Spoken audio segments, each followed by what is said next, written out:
The winning blueprint presents.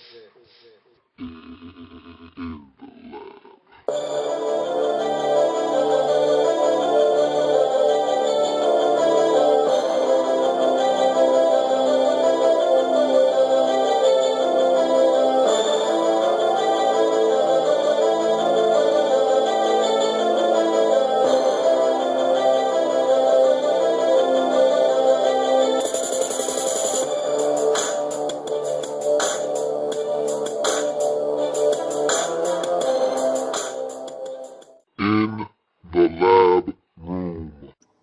Welcome back. You're in the lab room.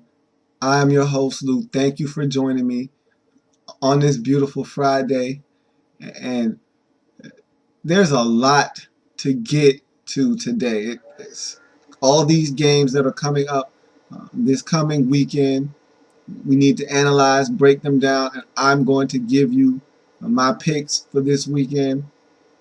Also, there was a game last night.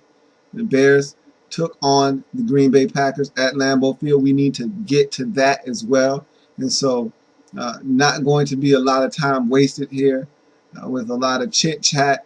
I'm going to just jump right in to the Chicago Bears taking on the Green Bay Packers last night at Lambeau Field. And from the beginning of this game, it was evident that the Bears were confident in what they could do. However, they still were the team that can't protect Jay Cutler. It was evident early on in this football game. The Packers, they had their struggles of their own, but they can overcome those type of adversities because they're a better team in terms of offense, and they get turnovers on the defensive side of the ball. This team that we saw last night in the Green Bay Packers looked more like the team from last year. They still have a long way to go on offense. And I'm not saying that Greg Jennings and his return to the lineup will solve all of the Green Bay Packers' problems on the offensive side of the ball, but it will help alleviate a lot of the issues that the Packers are having on the offensive side of the ball, because right now there's a lot of drops from that wide receiver group. They're not focusing in on catching the football, securing it, seeing it into their hands, and then trying to make a play. A lot of them are trying to make plays before they catch the football, and so they're suffering in terms of picking up first downs on third down. These are critical third down drops that they're having have happen, or they're just not allowing Aaron Rodgers to get into a rhythm, get into a flow where he's getting completions and he can get hot and start to carve up defenses. And so Greg Jennings' return back to this lineup is going to help immensely once he gets his situation under control, gets his body healthy, and can come back and contribute for this Green Bay Packers offense. That aside, though, this defense, the Green Bay Packers defense, looked a lot like the 2010 defense that helped propel the Packers to the Super Bowl. And so they were getting after Cutler just like last week. And I told you I thought that the Bears, even though they can be an explosive and dangerous team this year because they are a better football team this year than they were last year, they still have offensive line issues. And a lot of their problems in this game stem from their offensive line woes. You can't ignore it, especially when it's in one of your lines. The two areas on your football team that need to be secured first and foremost. Of course, everybody likes to talk about the skill positions, the quarterback, running back, receiver, and all those glamorous positions. But where the dirty work and the Ullman-like work takes place, where the most important part of your team takes place is in the trenches. These linemen up front on the offensive and the defensive side, they need to be stout. They need to be able to do their job and do it well, especially along the offensive line, because on the offensive side of the football, unlike on defense where if you have one guy be a standout, he can cover up for a lot of the deficiencies of everyone else. If you say the Cowboys and 9 guys aren't doing their job on any given play, DeMarcus Ware can still beat his man one-on-one, get to the quarterback and get a sack, force a fumble, and it's the Cowboys football, and nobody cares about the other 9 guys not doing their job. That's not how it works on the offensive side of the football. 11 guys need to be in unison, or at least for the play to be successful, at least 7 need to be in unison.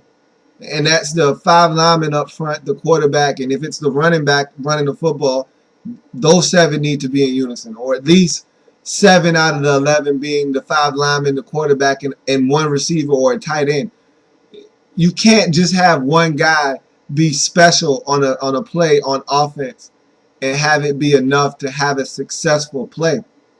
And so these guys up front for the Chicago Bears are an integral part of this Chicago Bears team, especially this season moving forward, because if they can't protect Jay Cutler, who cares about the talent that the Bears have acquired out wide at receiver?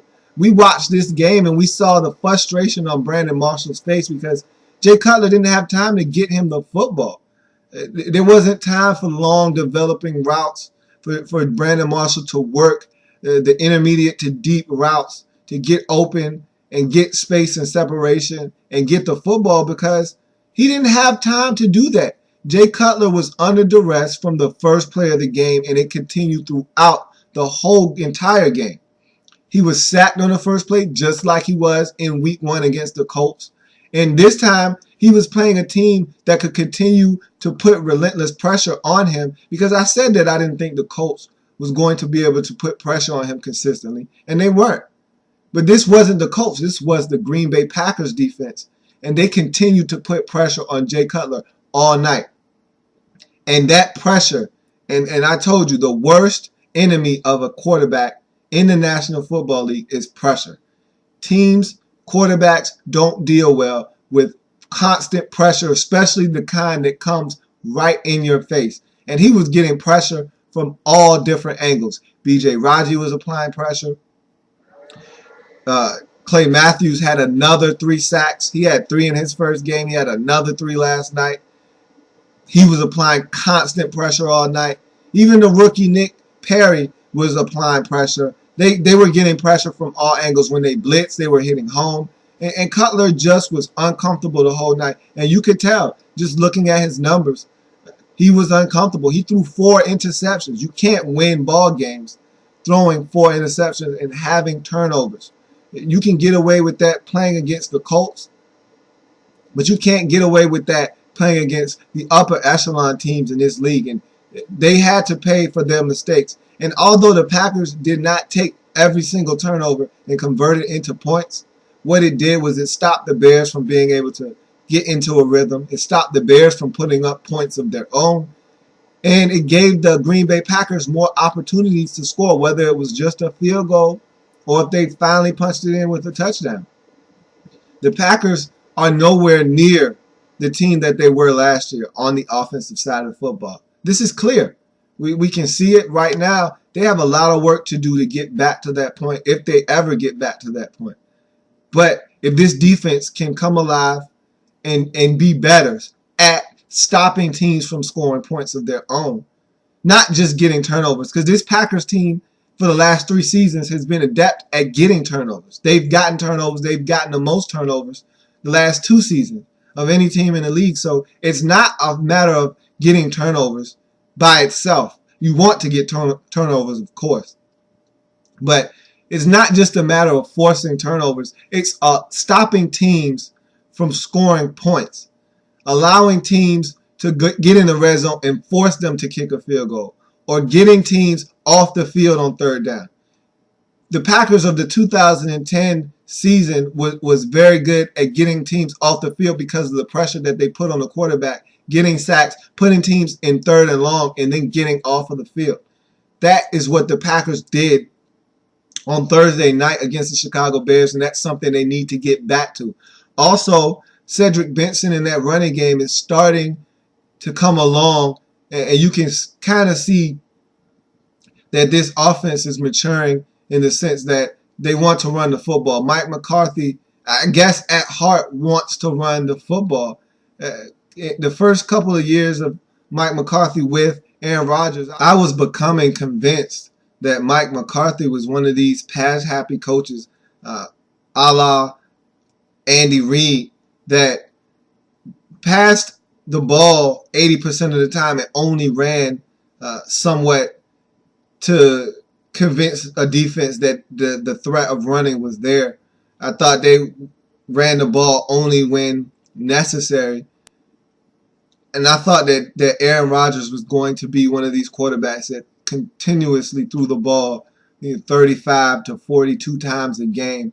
I just thought that was in Mike McCarthy's DNA. I thought he was a coach that had a semblance of a running game, just to give the appearance that the Packers are a balanced football team and that, they wanted to keep defenses honest. But, in his heart, he really wanted to throw the football. But I'm not sure about that because in these first two games, maybe not so much so in the first game, but definitely in the Bears game, you could see that Mike McCarthy made a concerted effort to run the football with Cedric Benson, and he's getting a little more comfortable in this offense, this Green Bay Packers offense. And so I thought it was a nice, balanced attack by the Packers. Again, this passing game has to get on track. They're nowhere near the offensive juggernaut that they were last year. And so they have a long way to go in that regard. But as far as the running game is concerned, I think that they're building something with Cedric Benson in the backfield. And you saw Alex Green a few times last night. No one else had carried the football in that first game. So to see Alex Green get in and get a couple carries was nice if you're a Packers fan. I think they need to utilize him a bit more.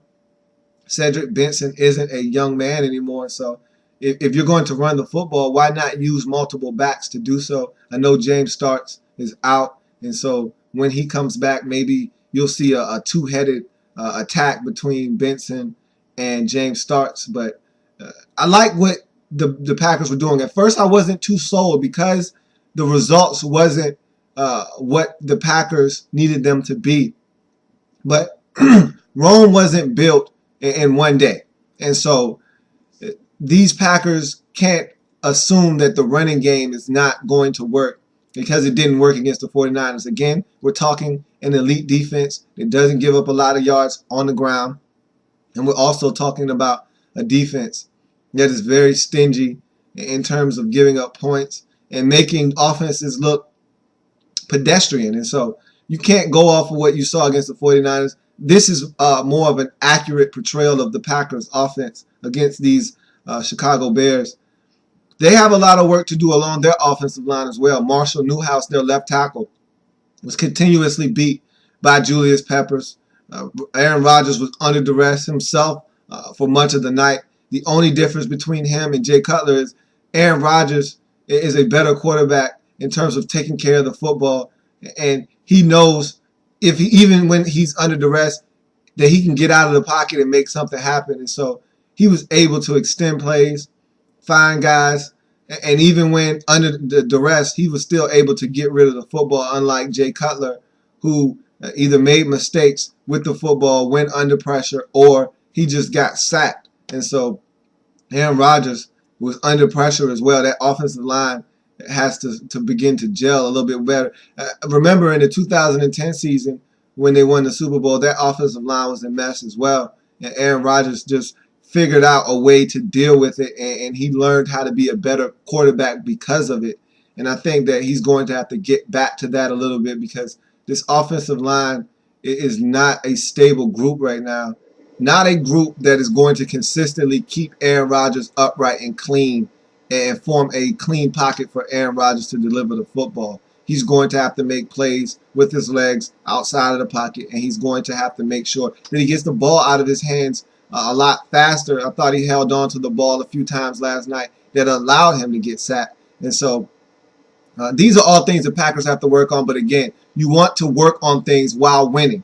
It's so much easier to make adjustments and to watch film and do the things necessary to help you become a better team while you're winning.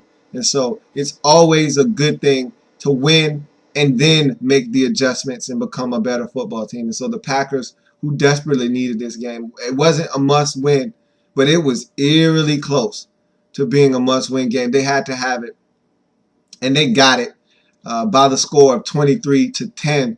And the Bears, if you're the Chicago Bears, there's no panic here. No reason for you to self-destruct after 2 games. You lost to a team that's probably going to be better than you this year. Doesn't mean that you're not capable of coming back and beating this same Green Bay Packers team later on in the season at home.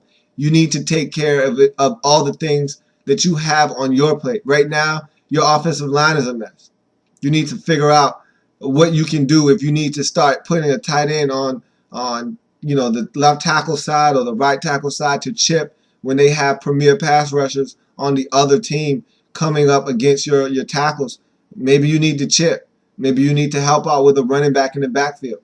Whatever it is you need to do to help this offensive line function at a high level, that's what the adjustment that you need to make. Also, you look at Matt Forte. He went down with what seems to be an ankle injury of some sort. You might be missing his services for the next 2 weeks. You might have to lean on Michael Bush.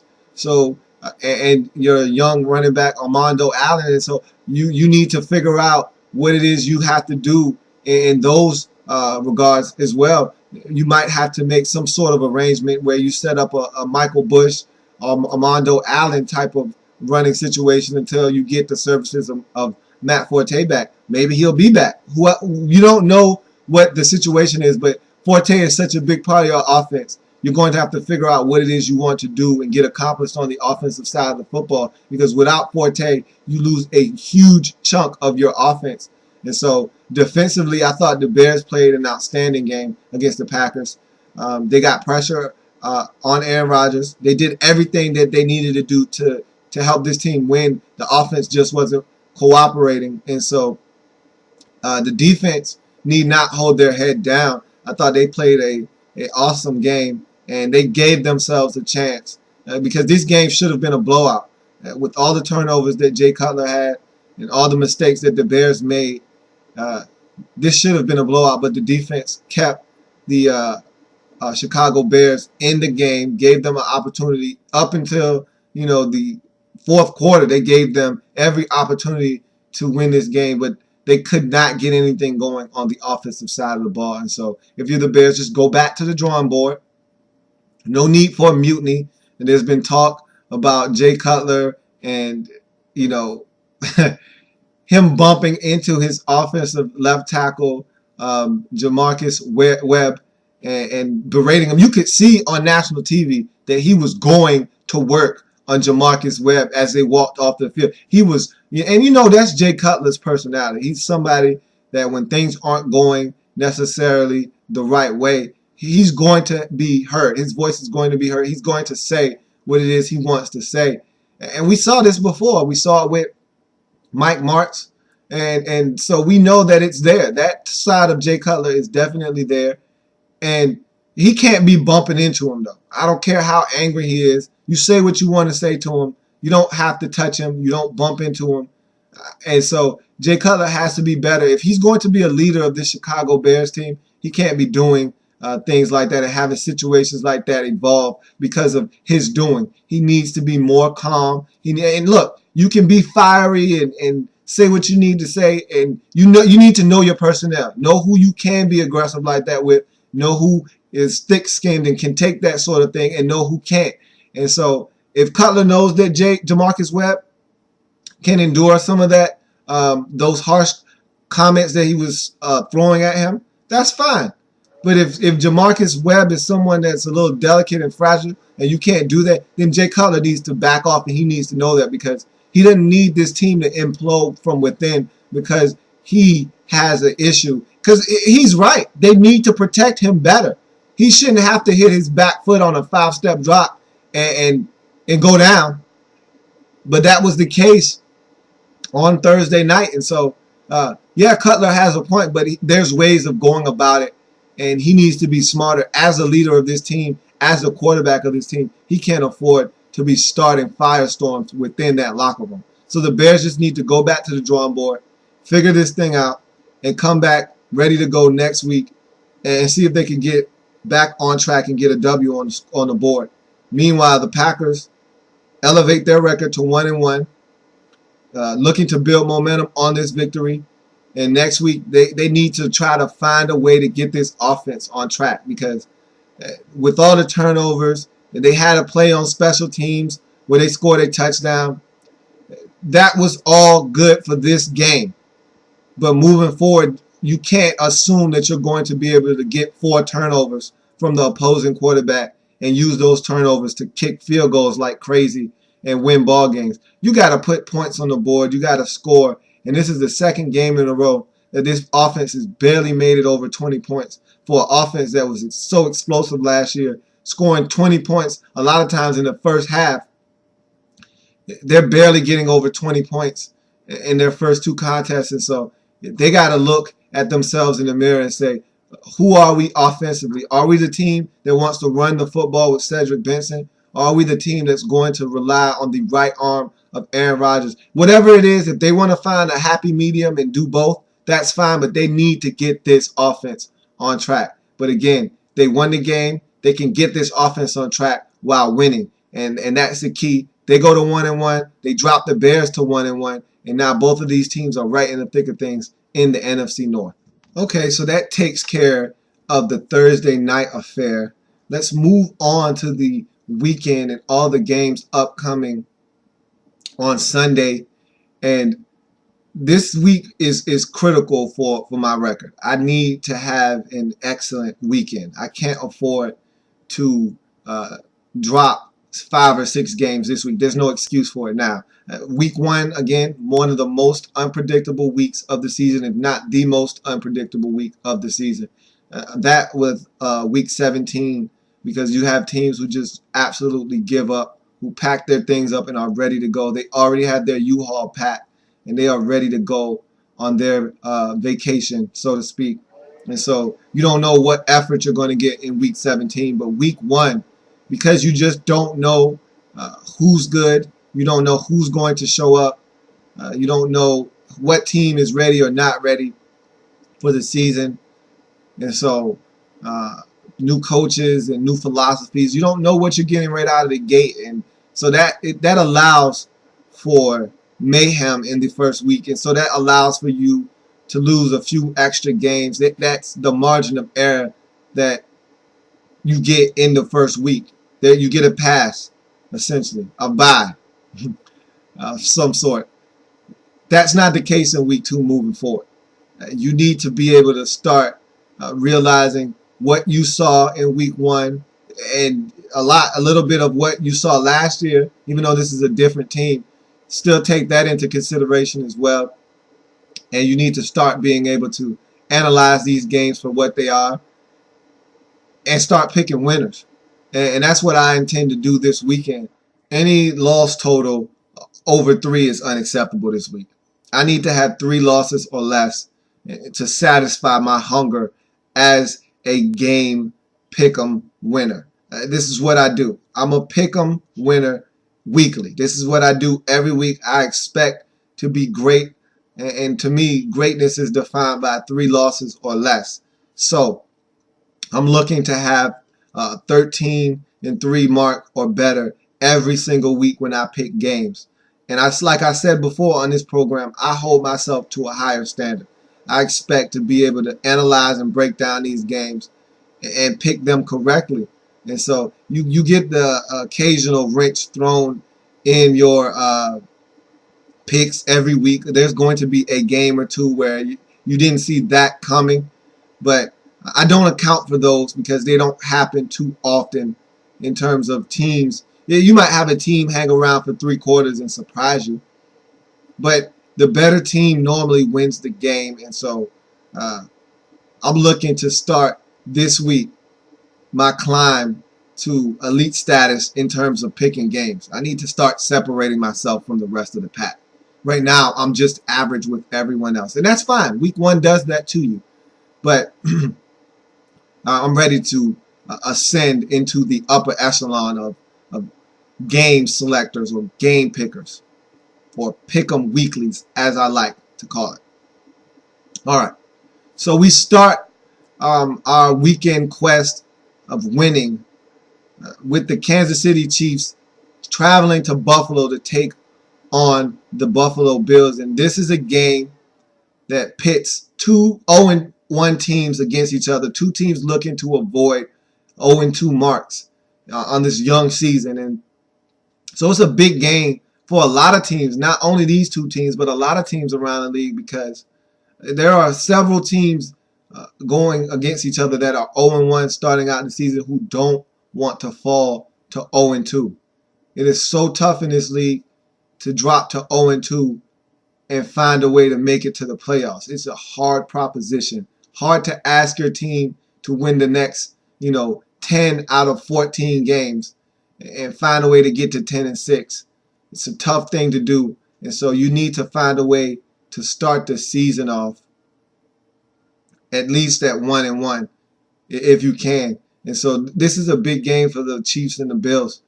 We're going to find out which one of these teams, because there's only 6 spots in the playoffs in each conference.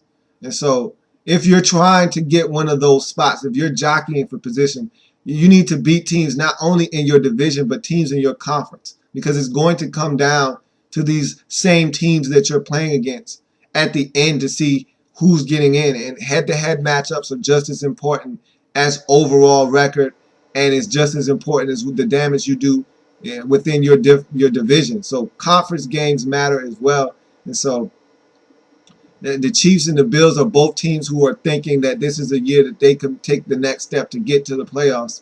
And none of these teams are going to win their division, so they're staring at the wild card in their respective divisions. I mean, the Chiefs believe they have as good as shot as anyone in that division of winning that divisional crown.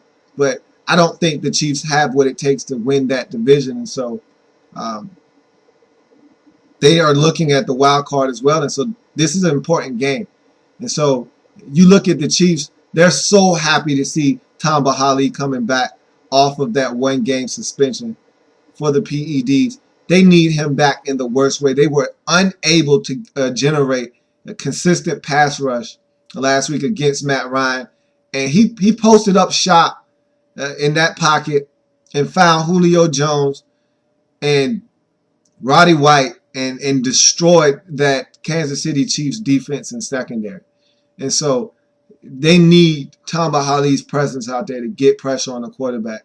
And they're going up against a Buffalo Bills team that will turn the football over. If pressure is applied, Ryan Fitzpatrick has shown the potential to turn the football over. He has a penchant for making bad decisions with the football, especially this year starting out in this young season. He made a plethora of bad decisions with the football against the Jets, and he's not looking like the quarterback that they paid this money to. And if you're a Bills fan, you have to wonder, was that money given to Ryan Fitzpatrick prematurely? I'm all for paying players that deserve their money. I'll be the first in line to tell you, pay that man. But I don't know about Fitzpatrick. I'm starting to have reservations about Ryan Fitzpatrick. He's really not getting it done at the quarterback position right now. And his game against the Jets, his final numbers in terms of completions and attempts did not look as bad, but the yardage wasn't there. And he made some really bad mistakes. He threw 3 interceptions. You can't have the turnovers. Again, in this league, turnovers can be the deciding factor in a game. If you lose the turnover battle, more times than not, you will lose the football game. Turnovers are so key in a football game. If everything is even and you lose the turnover battle, that could be the difference. And that could be the thing that tips the scales in the direction of the opposing team. And so the Bills need to be better in all facets of the game. They have to get better on the defensive side of football. They gave up 48 points to a Jets team that couldn't find a way to score in the preseason. And so they need to be better on the defensive side of the ball. They paid a lot of money to that defensive line. They need to start seeing that pay dividends. Again, even if that line comes alive, you still have young corners back there in your secondary looking to make their mark. And so You have questions all along that Bills defense. You also look at the Chiefs, and they have questions of their own. Can this defense be what it was last year? There's no more Brandon Carr back there to match up with Brandon Flowers. And so is Stanford Route the guy you thought he was coming in to your team to help you make this secondary what it was last year when this secondary was ranked 6th in the league in pass defense? Is this that caliber of defense? Can you rely on your defense to keep you in ball games? The offense did their part.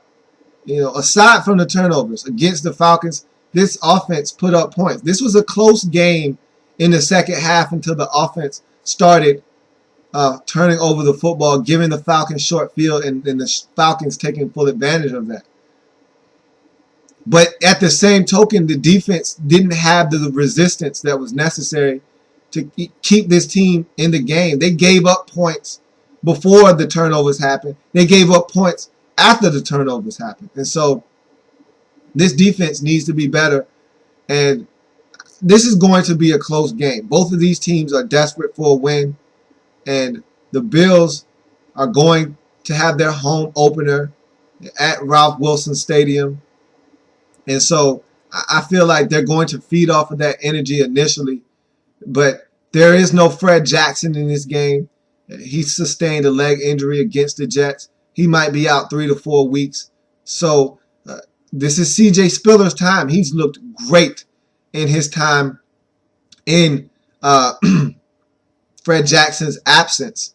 And so this is his chance to step up and show the Bills that he can be a number one option at the running back position. Not saying that he needs to be the number one option, because I think what they have in Buffalo is special between him and Fred Jackson. But he needs to show them that in a pinch, when necessary, he can carry the rock. He can be their primary ball carrier and get the job done. He's shown them flashes and glimpses that he can get it done. He was spectacular against the Jets last week. He was spectacular down the stretch last year when Fred Jackson was out for the remainder of the season. And so he's showing the Bills slowly that he can be the guy that they can rely on when Fred Jackson is not in the lineup. Let's see if he can help carry the Bills to their first victory. He very well may be able to help carry the Bills to victory on Sunday, but I just don't see it happening. I think the Chiefs are the better team here, and I think they're going to go on the road in a tough environment and find a way to get it done. I think Jamal Charles is starting to get his legs back. He's not quite there yet, but I think that this Bills defense can be ran on, and I see them trying to run the ball and get their running game on track, use that to help Matt Castle excel in the passing game. And I think that the Chiefs are trying to get all of their pieces on the offensive end together in unison, in sync. And I think they're going to start to do that against the Bills. And I see them winning in a tightly contested ball game. I see the Chiefs pulling it out 26-23, which would run their record to 1-1 and drop the Bills to 0-2 in that division. And I'm going to tell you what, this is going to be a game that could go either way. Of all the games on the slate this week, outside of the Indianapolis-Minnesota game, I think this one is one I struggle with the most. But I think the Chiefs are the better team here. And although they're on the road, I think that the Chiefs played a good game against the Falcons. They just had too many turnovers to overcome. And I think this defense will be better. Tamba Hali's addition will be greatly welcomed by this Kansas City Chiefs defense, and they're happy to see him back. And I think he'll make a big difference in the Chiefs getting pressure on the quarterback and maybe forcing Ryan Fitzpatrick into some turnovers. Chiefs 26, Bills 23. Next, we travel on to Carolina, where the Carolina Panthers will host the New Orleans Saints. And this game is simple, really. 2 0-1 teams, two teams looking to avoid 0-2 starts. This is a divisional game. This is a game that both of these teams need to have. And this one is simple.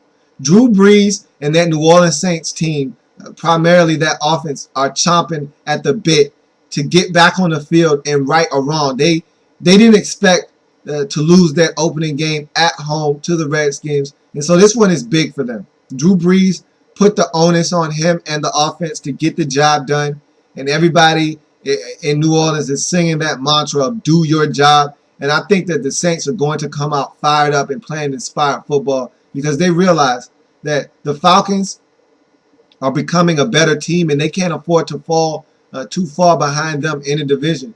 And so they have to just worry about themselves, do their individual jobs, and together as a group, if everyone does their job, they'll be successful on the offensive end. You look at their defense, Jabari Greer is coming back from injury and he'll be available for the New Orleans Saints this weekend, and they need him to be able to play. They struggled at cornerback in that first game against the Washington Redskins, and so they need all the help they can get at the cornerback position, and he'll be a welcome addition to this secondary, and he'll be a big part of what they're doing on the defensive side of the football because when they blitz, they did not have success because these corners were not able to hold up on the back end, and so Jabari Greer's presence will be felt on Sunday as these Saints travel to Carolina to play the Panthers. Meanwhile, you look at the Carolina Panthers, and for them, they're looking to rebound from a lackluster performance against the Tampa Bay Buccaneers last week. Cam Newton did not play his best football. He was stifled in the run game, and you could tell that the running game was affected by the absence of Jonathan Stewart. And he will be back as well from injury this week to give the Panthers their double trouble rushing attack that they needed because D'Angelo Williams struggled mightily in the run game by himself last year. Cam Newton was not able to assist him in the run game. And so this addition of Jonathan Stewart back into this lineup is going to help the Carolina Panthers run the football, stay balanced, and give Cam Newton a better pocket from which to throw because once teams limit the Panthers in their running attack, they're coming after Cam Newton because you can't sit back and allow Cam Newton to have time to survey the field. He's shown that he can throw the football from the pocket. And if you don't get there, if you don't get pressure, he'll tuck it and run. And once he gets a full head of steam, he's one of the harder quarterbacks in the league to bring down. And so the New Orleans Saints are going to try to stop the run first and foremost, something that they did not really do a great job of in week one against the Redskins. They're going to look to try to slow down this rushing attack and then do what the Tampa Bay Buccaneers did, which was neutralize the run and then focus in on Cam Newton. Make the Carolina Panthers a one-dimensional team and then pounce on Cam Newton and force him into mistakes. Steve Smith and Jonathan Stewart will play this week. The Carolina Panthers will be looking to exploit this New Orleans Saints secondary and this defense in general. They gave up 40 points last week. And so if you're the Panthers, your eyes are huge because you have an opportunity here not only to get on the board with your first victory of the season, but you have a chance to send the NFC South defending champs to an 0-2 mark and an 0-1 mark in the division and an 0-2 mark overall in the conference. And so this is a big opportunity for the Carolina Panthers to really make a statement and put the New Orleans Saints in a humongous hole early on to start this season at 0-2. So if you're the Panthers, this is a big opportunity not only to elevate and propel yourself in the division, but to knock down the defending champs and make their road back to the playoffs that much harder. If you're the Panthers, this is an opportunity you cannot pass up, and you need to get better performances out of your running game, out of Cam Newton, and out of your defense, who did not play bad last week. They held the Buccaneers to only 16 points. However, if you're this defense, you need to try to find a way to force turnovers. You didn't force any turnovers last week. Get turnovers, shorten the field for your offense so that this offense can score more points, have more opportunities. If you're the offense for the Carolina Panthers, it's simple. You need to maximize every possession. Get out of every possession the most that you can and find ways to put points on the board. You can't turn the football over. And on special teams, you can't have punts blocked as they did against the Tampa Bay Buccaneers. They need to do all the little things to make this team work and to make this offense work.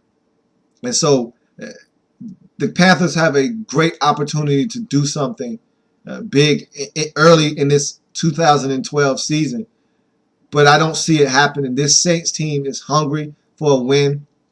They have veteran experience. They know what they need to do. No one has to tell them that this is a game that they really need to have. They're going to come out. They're going to execute better on the offensive side of the football. Drew Brees is going to have a better game. They're going to run the ball more. I thought they abandoned the run too quickly against the Redskins a week ago. They're going to run the ball better, stay balanced, and then they're going to attack this Panthers defense. And then they're going to have to find a way to neutralize that run game in order to make Cam Newton and that passing attack one-dimensional. I can't see the Panthers finding a way to get it done in this early season matchup of teams looking to avoid 0-2. I just see the Saints bouncing back from a devastating loss in Week 1. I see the Saints getting it done 30-20 against the Carolina Panthers, running the Saints record to 1-1 and knocking the Panthers down to 0-2. And if the Panthers fall to 0-2, I would be ready to say that they won't make the playoffs. And this is that sophomore slump that I talked about in the lab report when I said, look, you know, this Panthers team is coming out, and you had Senator Ryan Khalil come out and talk about making to the Super Bowl and winning the Super Bowl, and Cam Newton talking about taking the next step. And I said, look, be wary of the sophomore slump if you're Cam Newton. Be wary of having so much press come your way and being a young team and not being ready to handle the spotlight. This is a team that has become the darlings of the league in 1 year, and so a lot of media attention was being garnered, and I don't know if they were ready. That's what I said. I didn't think they were ready, and we're going to find out this weekend. Are they really, truly ready for the big time? Are they ready for the spotlight? If they are, they'll get this W. If they're not, they'll be the same Carolina Panthers that posted that 6-10 mark, just less explosive. This team was expected a lot of this year. No one expected the Panthers to do anything last year. So 6-10 was great. So step in the right direction. There's a lot of expected of this Panthers team in 2012 season, and so 6-10 will be a big disappointment. So they got to get on track and get this thing going here soon. And so this game is going to show a lot in terms of what the Panthers are made of and what they're going to be like in this 2012 season. In this next matchup, we have another game pitting two 0-1 teams looking to avoid 0-2 matched up against each other. Another divisional game as the Cleveland Browns set to take on the Cincinnati Bengals. And this one is very simple. If you're the Cincinnati Bengals, you are a team that made the playoffs a year ago. You are a team looking to establish yourself not just in the AFC North, but in the AFC in general. You have to have this game. There's no other way to say it. You can't afford to drop a game at home against a Cleveland Browns team that is young and trying to find their way as a team, as a franchise. They have a lot of young parts, and they have a lot of experience, lack of experience, and so they're just trying to find their way as a football team. They have a long road ahead of them, and you need to dominate this team. If you're the Browns, you're looking to do exactly what you did last week: force turnovers, keep yourself in the ball game, and give yourself a chance to win. If you're the Browns, you want to limit those turnovers. You have 4 turnovers from Brandon Weeden a week ago, and that severely hindered your chances of winning that game. You need to be smarter with the football. You have to establish the running game. Trent Richardson did not have a good game last week. 19 carries, 39 yards, less than 2.5 yards per carry. That is abysmal. They have to run the football better, and they have to alleviate some of that pressure off of Brandon Weeden. and he needs to be smarter with the football, know what he's seeing, trust his eyes, and make better decisions and better throws with the football. But if you're this game is about the Cincinnati Bengals. This game is about the Bengals establishing themselves as a dominant team in this game and showing the rest of the league and showing that division that that game against the Ravens was an anomaly. That's not a good representation of who they really are. They need to dominate the Browns. And they played some tough games with the Browns last year. And this is a divisional game, and divisional games are normally tight because the teams know each other so well. But they don't have time to play around with this Cleveland Browns team. This is a dangerous Cleveland Browns team, as they showed the Philadelphia Eagles. If they get momentum and start turning you over, they can hang around and cause a problem and potentially win the game. And so if you're the Bengals, you need to go in, dominate this game, and assert yourself as the dominant team and come out with a victory. You can't afford to drop to 0-2 in this division, in this AFC in general, and think that you're going to have a chance to make the playoffs. There's too many teams in the AFC this year jockeying for position, and so an 0-2 start would be catastrophic in your quest to go back to the playoffs. And look, both of these teams lost in totally different fashions in week one. The Browns barely losing to the Eagles last week by 1 point. The Bengals getting their doors blown off by the Baltimore Ravens. If you're the Cleveland Browns, you want to improve. You thought that you had an excellent game on the defensive side of football. You want to improve on offense and see this thing turn around and see your offense start to provide points on the scoreboard, and not only provide points, but just have productive drives, and drives where they flip field position, drives where they don't turn the football over. Just look to be a productive offense. On defense, you just want to continue to do what you did in week one. Turn teams over, limit the amount of points being scored by the opposition, give yourself a chance to win. Cincinnati needs to score points. They need to run the football as they did effectively against the Ravens. They need to have more of that. Bernard Scott will be coming off of injury, and he'll be a welcome addition to this Bengals rushing attack. He'll be a nice change of pace from Ben Jarvis, Green Ellis. Get him involved. Get those two running backs involved. Run the football. Play action fake. Go up top to A.J. Green. Make this thing happen if you're the Cincinnati Bengals. You lost Thomas Howard, your outside linebacker, for the year to an ACL injury. And so you're going to have to shuffle around some parts along that defense. But with that being said, you still need to find a way to get it done. I have them doing so 27-16 at home against the Cleveland Browns to run their record to 1-1 and knock the Browns down to 0-2. You need to establish yourself here as a team that's not going to go away in this division, as a team that's going to be pesky and try to find their way back into the playoffs for a second consecutive year. And so it starts in week 2 with this game against the Browns. Find a way to get it done. Get in the left-hand column. Notch this W and start to make your move in the AFC North. This is a game that I struggled with mightily.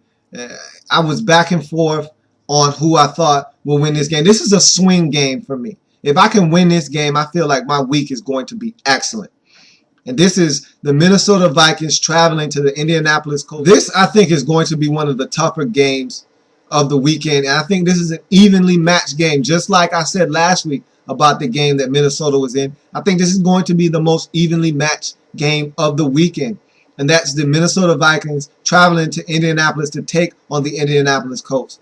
And I struggled with this game. I went back and forth several times and not knowing who to pick.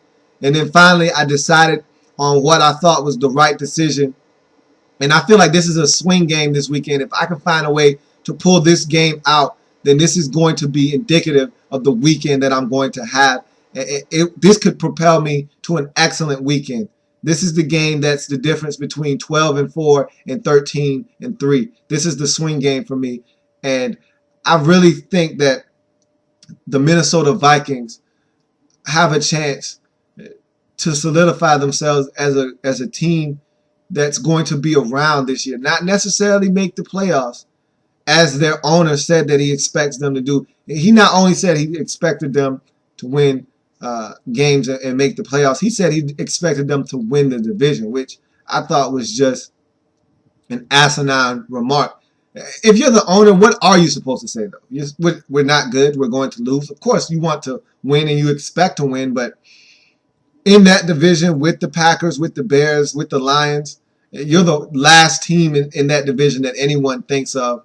And so that was a bold statement. But nonetheless, the Vikings look good in their first game of the season against Jacksonville. Again, after 2 weeks, it would have been 2 AFC South opponents that they would have taken on and 2 of the lesser opponents in that division. And so it's hard to gauge, what the Vikings really are after 2 weeks. Even if they are able to come out with a victory on Sunday, you still have questions about what they can do against elite teams. But in the NFL, you don't worry about any of those type of things. You can only control what team is in front of you, and you can only control what you do against the teams that you play. And so if you're the Vikings, you can only worry about this week 2 matchup. You can't worry about what's going to happen down the road. You can't worry about what happened a week ago. You just have to go out and play football and try to notch another victory. Adrian Peterson is starting to get his legs back under him, and honestly, watching that first game, his legs looked like they were already well beneath him, and he was running like a man possessed already in his first game back from that ACL, MCL injury, and he looked fabulous in his initial game back from injury. And so he's going to continue to try to build and mount more confidence in that knee and continue to run. And I think the Vikings are going to slowly and gradually give him more workload. And that spells troubles for defenses around the National Football League. And I think Christian Ponder played a solid game behind that running game of Adrian Peterson last week. He didn't make the egregious mistake that he was prone to making in his rookie season. And so if he can continue to build upon that win against Jacksonville at home last week, then this could be a scary game for the Indianapolis Colts. You look at the Colts, and they struggled in their first game, which was to be expected on the road against a tough Chicago Bears team. Luck struggled against that Bears defense who put pressure on him all day. I thought that they put too much of the onus on Andrew Luck last week, having him throw the football 45 times. That's not a recipe for winning football games if you're the Indianapolis Colts. You need to run the football, be more of a balanced attack. I think Chuck Pagano and that coaching staff needs to do a better job of putting together a game plan that sees the Colts come out and establish the run early on, relieve Andrew Luck of a little bit of that pressure, and then you go in and go off a play action fake and allow him to scan the field. Then you work the outsides with Reggie Wayne and T.Y. Hilton and all your other guys who you deem as weapons. And then you look to work the middle of the field, which Andrew Luck does just as well as anyone else in the league at finding tight ends over the middle of the field. I think they need to get Dwayne Allen more involved as well. I didn't see a lot of him against the Bears. You need to find a way to utilize him, get the ball to Kobe Fleener and these guys, and find a way to be productive within the scheme. Find a scheme that works for you, and I think that scheme needs to consist of a running game that is solid. And scale back the number of attempts that Andrew Luck has. You don't want him throwing the ball 45 times. You don't want him throwing the ball plus 40 times. You don't really want him throwing the ball over 30 times. Limit the amount of passing attempts. Get him to have 27, 29 passing attempts. Keep this team balanced and find ways to put points on the scoreboard. So if you're the Indianapolis Colts, you got to find a way to be more productive in the way that you call the football game so that Andrew Luck doesn't feel like he has to go out and win the game by himself. And if you're the Vikings, you want to make them one-dimensional. You want to force Andrew Luck to throw the ball 45 times, because if you do that, that can be a recipe for disaster for the Indianapolis Colts. And so this was a tough one for me to call. I really didn't know who was going to win this game. I don't still have my reservations of my pick, but I made it. I'm going to stick with it. And I see the Minnesota Vikings in a tough game. Again, I think this is going to be one of the most balanced matchups of the weekend. I have the Minnesota Vikings going into Indianapolis to Lucas Oil Field and beating the Indianapolis Colts 22-20, keeping Andrew Luck from winning his first game of his NFL career. And so that would take the Vikings to 2-0, and that would drop the Colts to 0-2.